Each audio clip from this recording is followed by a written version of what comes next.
Hello friends, welcome back to Prakalya's lifestyles. நம்ம இந்த வீடியோவில் என்ன பார்க்க போகிறோம்னா லக்ஷ்மி தீபம். லக்ஷ்மி தீபம்னா என்ன, அந்த லக்ஷ்மி தீபத்தை எப்படி ஏற்றுறது, அதனால் என்ன பலன்கள் நமக்கு அப்படிங்கிறத பற்றி தான் பார்க்க போகிறோம். செல்வத்தின் அதிபதியான மகாலட்சுமியின் அருள் இருந்தால்தான் ஒருவரது வாழ்க்கையில் செல்வமும் ஐஸ்வர்யமும் கிடைக்கும். அதற்கு நல்ல நேரமும் யோகமும் வேண்டும். அவைகள் ரெண்டும் கிடைப்பதற்கு மகாலட்சுமியின் கடைக்கண் பார்வை கண்டிப்பாக கிடைக்கணும். நம்ம இந்த தீபத்தை ஒவ்வொரு நாளும் சாயங்கால நேரம், அதாவது அந்தி சாயும் நேரம் தான் ஏற்றணும். இதுக்கு பெருசாக ஒன்றும் தேவையில்லை.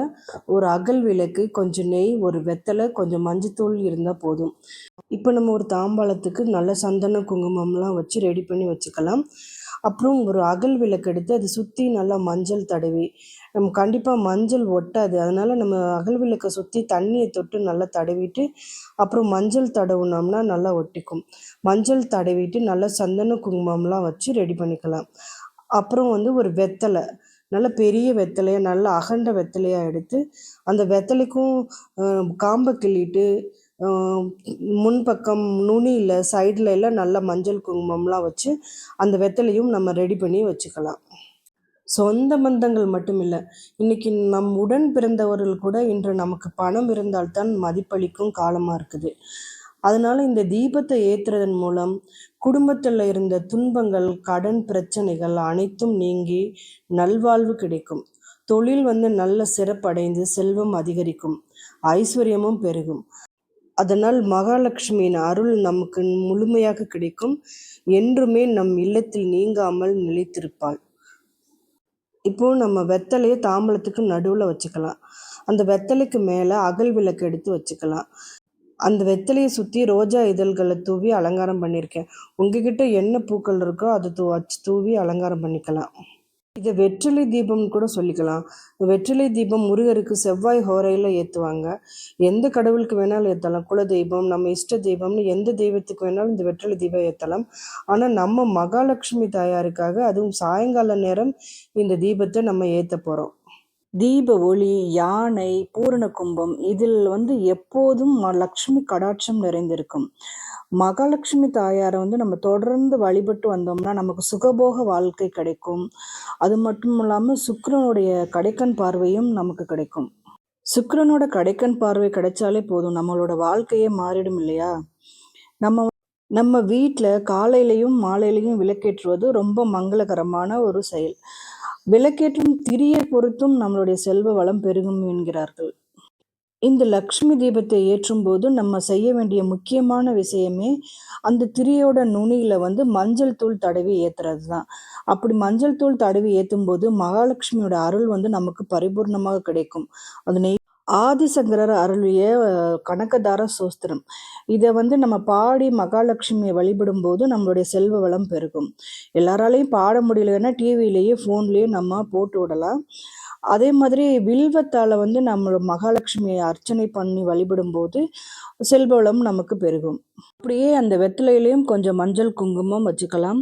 நம்ம மகாலட்சுமி தாயாரை மட்டும் வழிபட்டால் பத்தாது, நம்ம திருமகளோடு சேர்த்து திருமாலையும் வழிபட்டு வந்தோம்னா நம்மளுடைய வாழ்க்கை தரம் கண்டிப்பாக உயரும். தீபத்துக்கு நம்ம நெய் போட்டுக்கலாம். இந்த விளக்கை நம்ம முக்கியமாக ஏற்ற வேண்டிய இடமே நம்ம வீட்டோட தலைவாசல் படியில் தான். அந்த தலைவாசல் படியில் தான் இந்த விளக்கை நம்ம ஏற்றணும், அதுவும் சாயங்கால நேரம். தீபத்தை ஏற்ற வேண்டிய வாசல் படியில் நம்ம அரிசி மாவுனால் கோலம் போட்டு வச்சுக்கணும். அந்த அரிசி மாவுனால் போட்ட கோலத்துக்கு நம்ம சந்தனம் குங்குமம்லாம் வச்சு ரெடி பண்ணி வச்சுக்கணும். சில வீடுகளில் வீட்டு வேலைக்கு பணிப்பெண்களை வச்சுருப்பாங்க.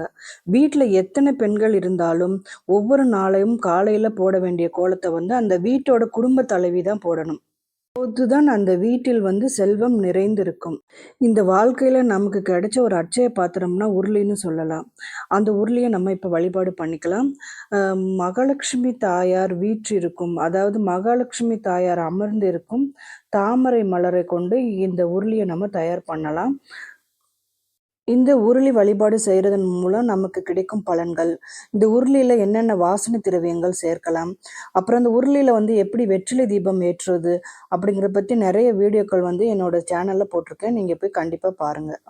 எங்கள் வீட்டில் பணம் தங்கணும், அதுக்கு நான் என்ன பண்ணுறதுன்னு தெரியல.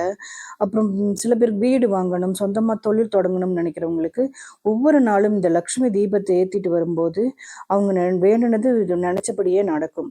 இந்த தீபத்தை ஏற்றினா மட்டும் போதுமா, பணம் பெருகிடுமான்னு கேட்குறவங்களுக்கு நான் சொல்கிறது என்னென்னா, அந்த பணத்தை ஈட்டுவதற்கு நம்ம ஒரு உழைப்பு போடணும் இல்லையா?